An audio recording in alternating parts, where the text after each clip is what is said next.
आज के इस पर्टिकुलर वीडियो लेक्चर में हम लोग इलेक्ट्रिक सर्किट का जो नेक्स्ट टॉपिक है उसको कंटिन्यू करेंगे। देखिए सबसे पहले हम लोग इंपॉर्टेंट फार्मूला जो हम लोग डिराइव किए थे, ठीक है, फैक्टर अफेक्टिंग रेसिस्टेंस के बाद जो भी टॉपिक हम लोग डिस्कस किए थे उसके बाद का जो इंपॉर्टेंट फार्मूला है सबसे पहले उसको हम लोग डिस्कस करते हैं यहाँ पे, क्योंकि इस पे बेस्ड हम लोग न्यूमेरिकल करेंगे।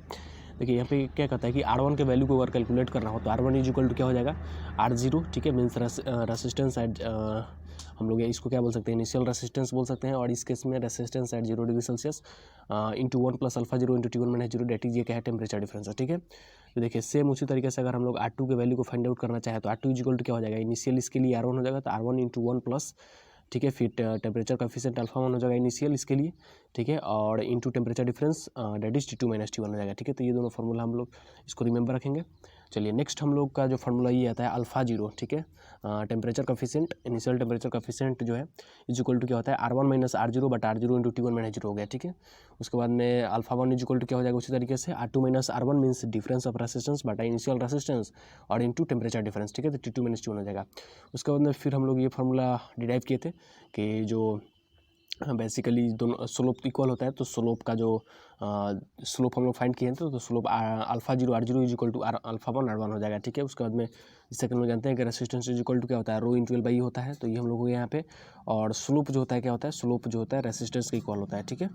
अगर हम लोग V और I के बीच में ग्राफ को ड्रॉ करते हैं तो बेसिकली किस को देता है, उसका जो स्लोप होता है रेसिस्टेंस को देता है, ठीक है। चलिए अब हम लोग कुछ केस यहाँ से जिससे कि डायरेक्ट क्वेश्चन आता है एग्जाम में, उसके बारे में थोड़ा सा यहाँ से डिस्कस करते हैं। देखिए यहाँ पे केस 1 में क्या है, वायर इज स्ट्रेच्ड, जब वायर को हम लोग क्या करते हैं खींचते हैं, जैसे हम लोग खींचेंगे, मान लो फॉर एग्जांपल हम लोग सपोज कर लेते हैं कि मेरा ओरिजिनल में जो वायर का कंडीशन था कुछ इस टाइप से था, जहाँ पे एल मेरा लेंथ था और ए मेरा क्रॉस सेक्शनल एरिया था, ठीक है, और उसके बाद में इसका रेसिस्टिविटी क्या था, रो था, ठीक है, ओल्ड कंडीशन में हम लोग बात कर रहे हैं, ठीक है। तो आर ओल्ड अगर हम लोग फाइंड आउट करें तो आर ओल्ड इक्वल टू क्या हो जाएगा, रो इंटू एल बाई हो जाएगा, ठीक है। अब हम लोग क्या करते हैं कि उस वायर को स्ट्रेच करते हैं, मीन्स खींचते हैं, खींचने के बाद क्या करते हैं उसके लेंथ को 12 कर देते हैं, लेंथ को जैसे ही हम लोग डबल करेंगे तो उसका एरिया क्या हो जाएगा, क्रॉस सेक्शनल एरिया क्या हो जाएगा, हाफ हो जाएगा, ठीक है। तो देखिए क्रॉस सेक्शनल एरिया हाफ हो जाएगा और उसका जो रेसिस्टिविटी होगा, रेसिस्टिविटी तो मटेरियल का चेंज होता नहीं है, ठीक है, तो वो मेरा क्या होगा, एक स्पेसिफिक मटेरियल के लिए एक जो रेसिस्टिविटी का वैल्यू होता है वो स्पेसिफिक होता है, वो चाहे हम लोग स्ट्रेस करें या फिर स्ट्रेन उसमें दे या फिर स्ट्रेस दे तो कभी भी उससे चेंज नहीं होगा, ठीक है। तो रेसिस्टिविटी का वैल्यू क्या रहेगा, रो ही रहेगा, ठीक है। तो अब देखिए अब यहाँ पे अगर हम लोग R new means resistance in new के अगर हम बात करें तो रो मेरा वही रहेगा और लेंथ मेरा 12 हो गया है और एरिया मेरा यहाँ पे हाफ हो गया है, ठीक है। तो जैसे ही हम लोग इसको कैलकुलेट करेंगे तो फिर मेरा क्या हो जाएगा, R new is equal to क्या हो जाएगा, यहाँ पे अगर हम लोग देखें तो यहाँ पे हम लोग एक चीज़ हम लोग नोट करेंगे कि यहाँ पे लेंथ को हम लोग डबल किए हैं, ठीक है, मीन्स इन का मान मीन्स कितना गुना हम लोग स्ट्रेच कर रहे हैं, यहाँ पे इन का मान 3 भी हो सकता है, अगर हम लोग 3 गुना लेंथ को बढ़ा देंगे तो क्रॉस सेक्शनल एरिया 3 गुना कम हो जाएगा, ठीक है। तो ये जो है बेसिकली इन हम लोग इसी को बोलते हैं कितना गुना हम लोग स्ट्रेच कर रहे हैं या फिर कितना गुना जो है उसको हम लोग कंप्रेस कर रहे हैं, ठीक है। तो देखिए R new is equal to क्या हो जाएगा, रो इंटू 2 का स्क्वायर हो जाएगा, 2 पर चल जाएगा, एल बाई हो जाएगा। अब देखिए R new is equal to क्या हो जाएगा, ये 2 का स्क्वायर पहले हम लोग ले लिए, रो इंटू एल बाई यहाँ पे हो जाएगा, और हम जानते हैं कि रो इंटू एल बाई क्या होता है, मेरा आर ओल्ड होता है, ठीक है। तो अब देखो अब यहाँ से हम लोग क्या लिख सकते हैं कि R new is equal to 2 का स्क्वायर इंटू आर ओल्ड हम लोग लिख सकते हैं। चलिए अब हम लोग देखिए थोड़ा सा आगे मूव करते हैं, जैसे हम लोग आगे मूव करेंगे तो फिर हम लोग को यहाँ पे एक फॉर्मूला मिलेगा कि R new is equal to n square into R old where n is the number of times the wire is stretched. देखिए हम लोग यहाँ पे क्या बोले कि एन का वैल्यू हम लोग यहाँ पे क्या किए हैं कि जो लेंथ है उसको हम लोग डबल कर दिए, मीन्स उसको क्या कर दिए, डबल कर दिए, मीन्स एन का वैल्यू 2 है, मीन्स कितना बार हम लोग को उसको स्ट्रेच कर रहे हैं या फिर कितना बार उसको हम लोग कंप्रेस कर रहे हैं, ठीक है। तो वो बेसिकली जो होता है वैल्यू होता है एन का, ठीक है। तो यहाँ पे क्या हो गया कि R new is equal to क्या हो गया, n square into R old हो गया, ठीक है। तो अगर मान लीजिए क्वेश्चन में कहता है कि अगर कोई भी वायर है उसका लेंथ को हम लोग डबल कर देते हैं तो बताइए कि जो न्यू रेसिस्टेंस होगा वो कैसे होगा, तो R new is equal to क्या हो जाएगा, n into R n square into R old हो जाएगा, और इनका वैल्यू यहाँ पे क्या है, डबल किया गया है तो 2 है, ठीक है। तो क्या हो जाएगा 4 इंटू आर ओल्ड हो जाएगा, ठीक है, 4 इंटू आर ओल्ड हो जाएगा, ठीक है। तो ये बेसिकली जो है हम लोग का यहाँ पे इन केस अगर हम लोग वायर को क्या करते हैं, वायर मेरा स्ट्रेच होता है तो वो हम लोग डिस्कस कर लिए। अब हम लोग देखते हैं कि वायर में जब हम लोग कंप्रेस करते हैं तो क्या होता है। देखिए ये क्या है, मेरा हम लोग ये जो मेरा केस है ओरिजिनल है, ठीक है, मेरा लेंथ एल है और क्रॉस सेक्शनल एरिया ए है और इसका रेसिस्टिविटी रो है, ये मेरा ओल्ड कंडीशन है, ठीक है। अब देखिए न्यू कंडीशन में हम लोग क्या करते हैं कि इसको कंप्रेस करते हैं, कंप्रेस करेंगे तो इसका लेंथ को कंप्रेस करके हाफ कर देते हैं, और जैसे ही इसके लेंथ को हम लोग हाफ करेंगे तो इसका क्रॉस सेक्शनल एरिया जो है क्या हो जाएगा, डबल हो जाएगा, ठीक है, मीन से हो जाएगा 2 है, चलिए तो अब हम लोग यहाँ पे नेक्स्ट डिस्कस करते हैं कि ओल्ड कंडीशन में मेरा रेसिस्टेंस फाइंड आउट करेंगे तो R old is equal to क्या हो जाएगा, रो इंटू एल बाई हो जाएगा। और न्यू कंडीशन में हम लोग क्या किए हैं कि उसके लेंथ को हाफ कर दिए हैं। जैसे हम लोग लेंथ को हाफ करेंगे तो उसका क्रॉस सेक्शन एरिया क्या हो जाएगा, डबल हो जाएगा। और डबल हो जाएगा तो इसको हम लोग फर्दर कैलकुलेट करेंगे तो 1/2² हो जाएगा into rho into L by A. तो 1/2² इंटू हम लोग आर ओल्ड लिख सकते हैं क्योंकि आर ओल्ड का वैल्यू कितना है, रो इंटू एल बाई ए है। ठीक है, तो आप देखिए अब हम लोग यहाँ पे 1/2² को क्या कर सकते हैं, n स्क्वायर भी लिख सकते हैं। n स्क्वायर मतलब कितना बार हम लोग उसको कंप्रेस किए हैं, तो उसको 2 टाइम्स कंप्रेस किए हैं, इसको लेंथ को हम लोग हाफ कर दिए हैं। ठीक है, तो R new is equal to क्या हो जाएगा, 1/n² इंटू आर एल हो जाएगा। ठीक है, तो अब यार n is the number of times the wire is compressed. ठीक है, n क्या है, मेरा नंबर ऑफ टाइम्स है जो जितने बार हम लोग क्या किए हैं, वायर को कंप्रेस किए हैं। तो अब हम लोग यहाँ पे देख लिए कि अंडर हम लोग अगर स्ट्रेच करते हैं या फिर उसको हम लोग कंप्रेस करते हैं तो दोनों केस में जो होता है किस तरीके से आर न्यू के वैल्यू को कैलकुलेट किया जाता है। तो जब हम लोग उसको स्ट्रेच करेंगे तो क्या हो जाएगा, n²। ठीक है, मल्टीप्लाई हो जाएगा। ठीक है, वही अगर हम लोग उसको कंप्रेस करेंगे तो फिर क्या हो जाएगा, n² से क्या हो जाएगा, आर ओल्ड में डिवाइड हो जाएगा। तो ये बेसिकली मेरा 2 फार्मूला मिल गए यहाँ से। अब देखिए नेक्स्ट अब हम लोग डिस्कस करेंगे कि value of alpha at different temperature. अलग अलग टेम्परेचर पे जो मेरा टेम्परेचर कोफिशिएंट का जो वैल्यू है वो कितना आता है, कितना अलग अलग आता है, उसके बारे में हम लोग डिस्कस करेंगे। तो देखिएगा सबसे पहले हम लोग यहाँ पे एक केस को कंसिडर किए हैं। देखिएगा सबसे पहले हम लोग यहाँ पे एक केस को कंसिडर कर लेते हैं। मान लीजिए कि कोई भी एक सबस्टेंस है। ठीक है, सबस्टेंस का जो 0 डिग्री सेल्सियस पे, यहाँ पे 0 डिग्री सेल्सियस उसका रेसिस्टेंस R0 है। ठीक है, और उसको हम लोग हीट करके और उसका टेम्परेचर जो हम लोग कितना ले जाते हैं, T1 ले जाते हैं। ठीक है, और T1 डिग्री सेल्सियस पे उसका रेसिस्टेंस का वैल्यू क्या हो जाता है, R1 हो जाता है। ठीक है, फिर उसको हम लोग क्या करते हैं, कूल करते हैं। जैसे ही हम लोग कूल करेंगे तो उसके लिए बेसिकली इनिशियल टेम्परेचर क्या रहेगा, R1, और इनिशियल टेम्परेचर मेरा T1 रहेगा और रेसिस्टेंस R1 रहेगा। और फाइनल अगर हम लोग बात करते हैं, ठीक है, और अगर हम लोग फाइनल उसके लिए अगर टेम्परेचर की बात करते हैं तो हम लोग 0 डिग्री सेल्सियस हो जाएगा। मीन्स T1 से हम लोग उसको 0 डिग्री सेल्सियस तक कूल करते हैं। ठीक है, और अगर हम लोग हीटिंग की बात करें तो 0 डिग्री सेल्सियस से उसको हम लोग क्या करते हैं कि T1 डिग्री सेल्सियस तक उसको हम लोग हीट करते हैं। तो ये basically in case of heating देखा जाए, अगर हीटिंग के केस में हम लोग सेपरेटली अगर देखें, हीटिंग और कूलिंग के केस में, तो सेपरेटली अगर हीटिंग के केस में देखें तो उसका इनिशियल टेम्परेचर कितना है, 0 डिग्री सेल्सियस है। और 0 डिग्री सेल्सियस से हम लोग हीट करके फाइनल T1 डिग्री सेल्सियस तक हम लोग ले जा रहे हैं। ठीक है, और इन केस ऑफ कूलिंग देखें तो कूलिंग में उसका इनिशियल टेम्परेचर कितना है, कूलिंग में उसका इनिशियल टेम्परेचर कितना है, T1 डिग्री सेल्सियस है। और उसको कूल करके हम लोग फाइनली कितने डिग्री सेल्सियस तक ले जा रहे हैं, तो 0 डिग्री सेल्सियस तक ले जा रहे हैं। तो ये चीज़ को यहाँ पे हम लोग बहुत ज़्यादा अच्छे से समझेंगे। ठीक है, क्योंकि इसी पे बेस्ड जो है आगे का डेरिवेशन है। देखिएगा इन केस ऑफ हीटिंग अगर हम लोग देखें तो देखिए हम लोग जैसे कि फार्मूला को अगर हम लोग यहाँ से देखें तो देखिए जो फार्मूला है उसको हम लोग जैसे कि हम लोग जानते हैं कि R1 इज इक्वल टू क्या होता है, R1 इज इक्वल टू क्या होता है, R1 बेसिकली मेरा क्या होता है, फाइनल रेसिस्टेंस होता है। ठीक है, तो R1 इज इक्वल टू क्या होता है, initial resistance into 1 plus initial temperature coefficient into temperature difference होता है। तो हीटिंग के केस में मेरा फाइनल टेम्परेचर कौन सा है, हीटिंग के केस में अगर हम लोग बात करें तो हीटिंग के केस में मेरा फाइनल टेम्परेचर कौन सा है, हीटिंग के केस में मेरा फाइनल टेम्परेचर कौन सा है, T1 है। ठीक है, और रेसिस्टेंस क्या है मेरा, R1 है। तो वही हम लोग R1 यहाँ पे कैलकुलेट किए हैं। R1 इज इक्वल टू क्या हो जाएगा, इनिशियल रेसिस्टेंस R0 है। ठीक है, इंटू 1 प्लस अल्फा 0 और इंटू टेम्परेचर डिफरेंस कितना है, टेम्परेचर डिफरेंस फाइनल टेम्परेचर मेरा T1 है और इनिशियल टेम्परेचर मेरा कितना है, 0 है इन केस ऑफ हीटिंग। ठीक है, तो T1 मेरा 0 हो जाएगा। ठीक है, तो ये मेरा हो गया इन केस ऑफ हीटिंग। अब देखिए इन केस ऑफ कूलिंग अगर हम लोग बात करते हैं तो कूलिंग के केस में अगर हम लोग बात करें तो मेरा इनिशियल टेम्परेचर हो जाएगा T1 और फाइनल टेम्परेचर हो जाएगा 0। ठीक है, तो देखिए सेम उसी तरीके से हम लोग यहाँ पे R0 बेसिकली मेरा क्या है, final resistance. In case of cooling के केस में जो है हम लोग क्या कर रहे हैं, फाइनल रेसिस्टेंस के वैल्यू को फाइंड आउट कर रहे हैं। फाइनल रेसिस्टेंस क्या है, R0 है। तो R0 इंटू क्या होता है, जैसे कि हम लोग जानते हैं कि इनिशियल रेसिस्टेंस का क्या है, R1 है। तो R1 इंटू हो गया 1 प्लस, ठीक है, अल्फा 1 बेसिकली क्या है, फाइनल टेम्परेचर कोफिशिएंट है। और इंटू फिर क्या होता है, टेम्परेचर डिफरेंस होता है। टेम्परेचर डिफरेंस क्या होता है कि final temperature minus initial temperature. तो कूलिंग के केस में मेरा फाइनल टेम्परेचर कितना है, 0 डिग्री सेल्सियस है और इनिशियल टेम्परेचर मेरा कितना है, T1 डिग्री सेल्सियस है। तो ये हम लोग क्या कर दिए यहाँ पे, मेरा 0 माइनस T1 कर दिए। फिर इसको हम लोग कैलकुलेट करते हैं, R0 इज इक्वल टू क्या होगा, R1 into 1 minus alpha 1 T1 आ गया। ठीक है, तो इसको हम लोग इक्वेशन क्या मान लेंगे, 2 मान लेंगे। चलिए नेक्स्ट हम लोग क्या करते हैं, दोनों इक्वेशन को अगर हम लोग कैलकुलेट करें तो देखिए R0 अगर हम लोग यहाँ से कैलकुलेट करते हैं तो R0 इज इक्वल टू क्या आ जाएगा मेरा, R1 इंटू R1 और फिर माइनस में यहाँ पे हम लोग मल्टीप्लाई कर देते हैं अंदर तो अल्फ़ा वन T1 R1 आ जाएगा। फिर हम लोग अगर R1 अल्फ़ा वन और T1 के वैल्यू को फाइंड आउट करना चाहें तो क्या हो जाएगा, यहाँ पे अगर हम फाइंड आउट करना चाहें तो क्या हो जाएगा, और इसको हम लोग इधर ले जाएँ और इसको इधर लाएँ, R1 को हम लोग लाते हैं इधर, ठीक है। तो R0 को इधर लाते हैं तो R1 माइनस R0 हो जाएगा। यहाँ से हम लोग अल्फ़ा वन के वैल्यू को फाइंड आउट कर लेंगे। अल्फ़ा वन के वैल्यू को जैसे ही हम लोग फाइंड आउट कर लेंगे तो क्या हो जाएगा, R1 माइनस R0 बटा R1 इंटू T1 हो जाएगा, ठीक है। अब देखिए यहाँ पे हम लोग अल्फ़ा वन के वैल्यू को फाइंड आउट कर लिए। यहाँ पे हम लोग क्या किए, अल्फ़ा वन का जो वैल्यू है उसको हम लोग क्या कर लिए, फाइंड आउट कर लिए। अब देखो हम लोग क्या करते हैं कि इसी इक्वेशन में ये जो मेरा इक्वेशन है alpha one is equal to R1 minus R0 बटा R1 T1, इसमें हम लोग क्या करते हैं कि R1 के वैल्यू को पुट कर देते हैं। और R1 का मेरा वैल्यू कितना है, तो यहाँ पे हम लोग फाइंड आउट किया R1 इज इक्वल टू क्या है, R0 into 1 plus alpha 0 into T1 minus 0 है, ठीक है। चलिए तो इसको हम लोग जैसे ही इसमें अगर हम लोग पुट करते हैं तो देखिए नेक्स्ट स्लाइड में जैसे हम लोग पुट करेंगे तो देखिए जैसे हम लोग पुट करेंगे तो फिर यहाँ से हम लोग R1 के वैल्यू को यहाँ पे पुट कर दिए माइनस R0, फिर यहाँ पे हम लोग R1 के वैल्यू को पुट कर देंगे इंटू T1 हो गया। चलिए फिर अब इसको हम लोग कैलकुलेट करते हैं। जैसे कैलकुलेट करेंगे तो देखिए R0 से 1 में मल्टीप्लाई कर देंगे तो मेरा R0 हो जाएगा, और फिर प्लस में अल्फ़ा 0 T1 में हम लोग R0 से यहाँ पे मल्टीप्लाई कर देंगे और फिर माइनस R0 हो जाएगा। फिर नीचे भी से हम मल्टीप्लिकेशन कर देंगे।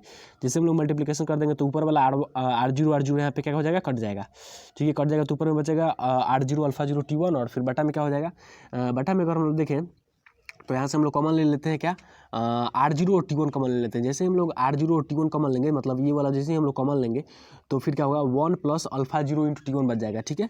अब देखिए फिर यहाँ से हम लोग देखिए R0 और T1 कॉमन लिए तो ऊपर से ऊपर नीचे दोनों मिल गया तो कट गया। अब देखिए फाइनल मेरा वैल्यू क्या आया, अल्फ़ा वन का फाइनल मेरा वैल्यू आया अल्फ़ा 0 बटा 1 प्लस अल्फ़ा 0 इंटू T1, ये मेरा क्या आया, फाइनल वैल्यू आया, ठीक है, किसका, अल्फ़ा वन का।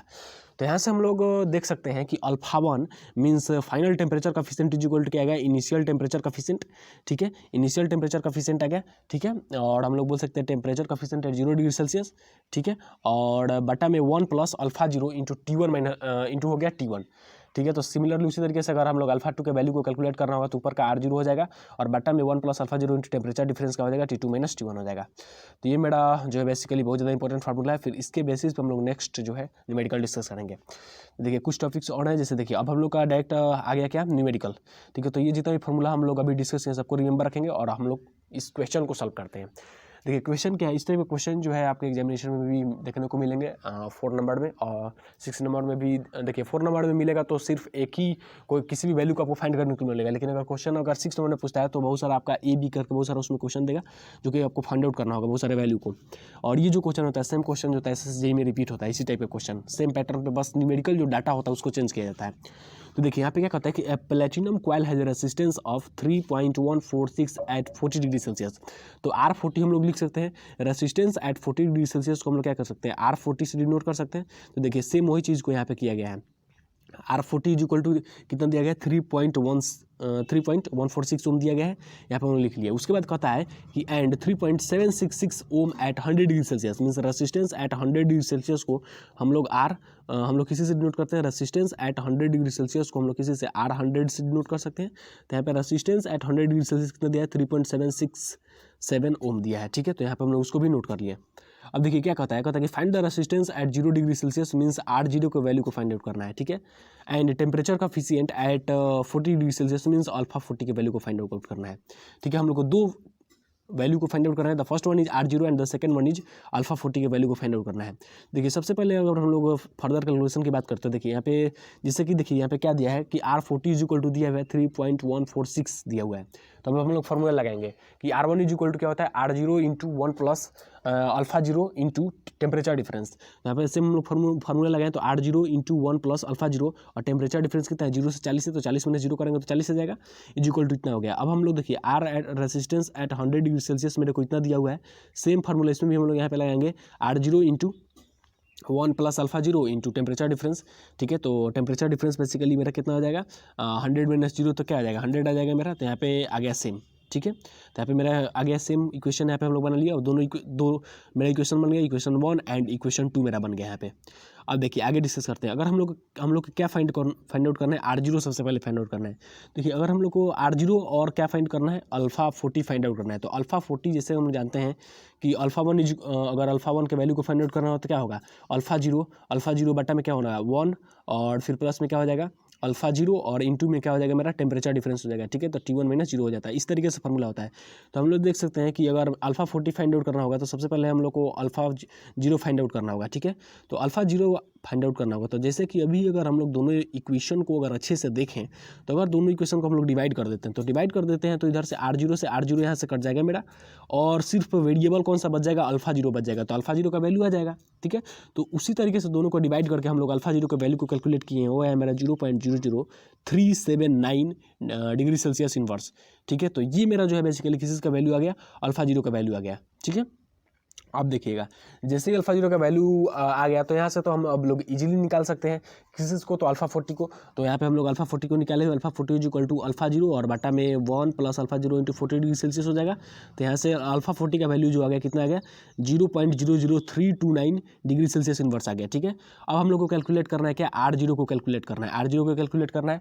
देखिए हम लोग जानते हैं कि अगर हम लोग मान लीजिए कि इसी R0 के वैल्यू को कैलकुलेट करना है, तो अगर प्रीवियस इक्वेशन में अगर हम लोग देखें तो देखिए यहाँ से अगर हम लोग इक्वेशन नंबर 1 को अगर यूज करते हैं तो इक्वेशन 1 को ही यूज करेंगे तो मेरा बेसिकली जो है R0 का वैल्यू फाइंड आउट हो जाएगा।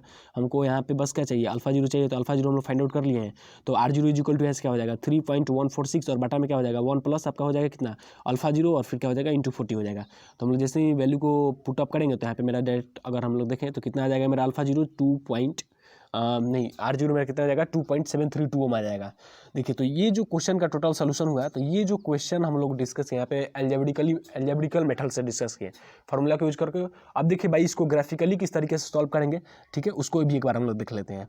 तो देखिए बाई ग्राफ से अगर हम लोग को सॉल्व करना होगा तो सबसे पहले जैसा कि हम लोग जब डेरिवेशन कर रहे थे रेसिस्टेंस के जैसे जैसे हम लोग टेम्परेचर इफेक्ट ऑफ टेम्परेचर और रेसिस्टेंस का, तो कुछ इसी तरीके का हम लोग ग्राफ को बनाए हुए थे, ठीक है। तो ग्राफ को हम लोग को याद रखना है और क्वेश्चन देगा तो उसमें सेम ग्राफ को बनाना है। तो देखिए यहाँ पे रेसिस्टेंस है 0 डिग्री सेल्सियस R0 है, रेसिस्टेंस एट 40 कितना दिया है 3.146 और रेसिस्टेंस एट 100 जो दिया है 3.767 दिया है। तो हम लोग सेम उसी तरीके से यहाँ पे ड्रॉ कर दिए हैं। अब देखिए अब हम लोग को बेसिकली क्या फाइंड करना है, तो हम लोग को सबसे पहले फाइंड आउट करना है किस चीज़ को, R0 और अल्फा जीरो को फाइंड आउट करना है। तो देखिए यहाँ पे सेम हम लोग क्या कहे हैं कि स्लोप जो होता है स्ट्रेट लाइन का क्या होता है इक्वल होता है, तो फिर हम लोग सेम स्लोप वाला लगा दिए। स्लोप इज इक्वल टू क्या होता है tan थीटा हो जाए, tan theta is equal to क्या होता है परपेंडिकुलर बाई बेस होता है। तो देखिए अगर इसमें लगाएं ABE ट्रेंगल में अगर हम लोग लगाते हैं tan थीटा, तो tan थीटा जो लगाएं तो क्या हो जाएगा 3 पॉइंट ये वाला, ठीक है, BE और बटा में क्या हो जाएगा AE हो जाएगा। तो B बटा AE यहाँ पे कर दिए हैं। और फिर BCD अगर ट्रेंगल में अगर हम लोग लगाते हैं, इस ट्रेंगल में अगर लगाते हैं हम लोग क्या लगाते हैं, अगर इस ट्रेंगल में हम लोग अगर लगाते हैं tan थीटा तो यहाँ पे क्या हो जाएगा देखिए यहाँ पे क्या हो जाएगा तो CD और बटा में क्या हो जाएगा BD हो जाएगा, ठीक है, CD बाई BD। तो CD का वैल्यू यहाँ पे हम लोग फाइंड आउट कर लेंगे। देखिए CD का वैल्यू क्या है, यहाँ तक मेरा वैल्यू कितना दिया है 3.767 दिया है और यहाँ तक मेरा वैल्यू कितना दिया है 3.146 दिया है। दोनों को घटा लेंगे तो मेरा आ जाएगा यहाँ पे 0.621 आ जाएगा, ठीक है। चलिए तो यहाँ पे 0.621 लिख दिए। उसके बाद में टेम्परेचर डिफरेंस मेरा कितना है 40 से 100 है, तो 100 मैंने 40 करेंगे तो 60 आ जाएगा। तो यहाँ पे 60 हम लोग बेस में रख दिए, ठीक है। तो दोनों का स्लोप अगर जैसे इस इक्वेशन को जैसे ही हम सॉल्व करेंगे तो मेरा R0 का वैल्यू कितना आ जाएगा 2.732 आ गया, ठीक है। तो हम लोग देख सकते हैं कि ग्राफिकली जो है इसको सॉल्व करना बहुत ज़्यादा ईजी है और R0 का वैल्यू जो है एक ही कैलकुलेशन में आ गया। अब देखिए नेक्स्ट हम लोग को अल्फा जीरो का वैल्यू को फाइंड आउट करना है, ठीक है। अल्फा जीरो नहीं अल्फा 40 को फाइंड आउट करना है। तो अल्फा 40 को फाइंड आउट करने के लिए सबसे पहले हम लोग को बेसिकली अल्फा जीरो का वैल्यू को फाइंड आउट करना होगा, ठीक है। तो देखिए अब हम लोग यहाँ पे दूसरा जो है फार्मूला को यूज करते हैं। जैसे कि जानते हैं कि आप अल्फा जीरो इक्वल टू क्या होता है स्लोप बाई R0 होता है, ठीक है। स्लोप बाई R0 होता है तो स्लोप ठीक है स्लोप बाई R0 होता है। तो देखिए R0, ठीक है। तो अब सेम फार्मूला यहाँ पे लगाया है कि उसी तरीके से अगर अल्फा एट 40 डिग्री सेल्सियस हम लोग को फाइंड आउट करना है तो slope by resistance at 40 degree Celsius हम लोग को मिल जाए तो हम लोग को हो जाएगा। तो देखिए यहाँ पे अगर हम लोग देखें तो देखिए यहाँ पे अगर हम देखें तो स्लोप कितना है, तो स्लोप देखिए स्लोप जो है ये जो है कितना है स्लोप का वैल्यू है, ठीक है।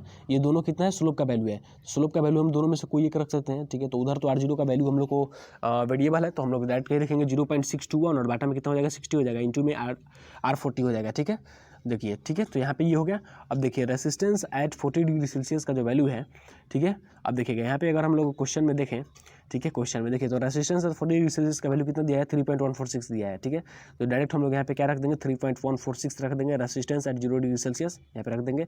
उसके बाद जैसे ही हम लोग कैलकुलेट करेंगे तो फिर अल्फा 40 का जो वैल्यू होगा 0.00329 डिग्री सेल्सियस इनवर्स आ जाएगा, ठीक है। तो आज के इस पार्टिकुलर वीडियो लेक्चर में इतना ही। जितना भी फार्मूला हम लोग डिस्कस करें सबको अच्छे से रिवाइज करिएगा और क्वेश्चन को प्रैक्टिस करिएगा, ठीक है। सभी क्वेश्चन जो होते हैं इसी बेस पे आते हैं, बस न्यूमेरिकल उनका डाटा चेंज होता है, बाकी कुछ चेंज नहीं होता है, ठीक है। तो अब नेक्स्ट जो वीडियो होगा उसमें हम लोग नेक्स्ट टॉपिक को डिस्कस करेंगे। That's all, thank you.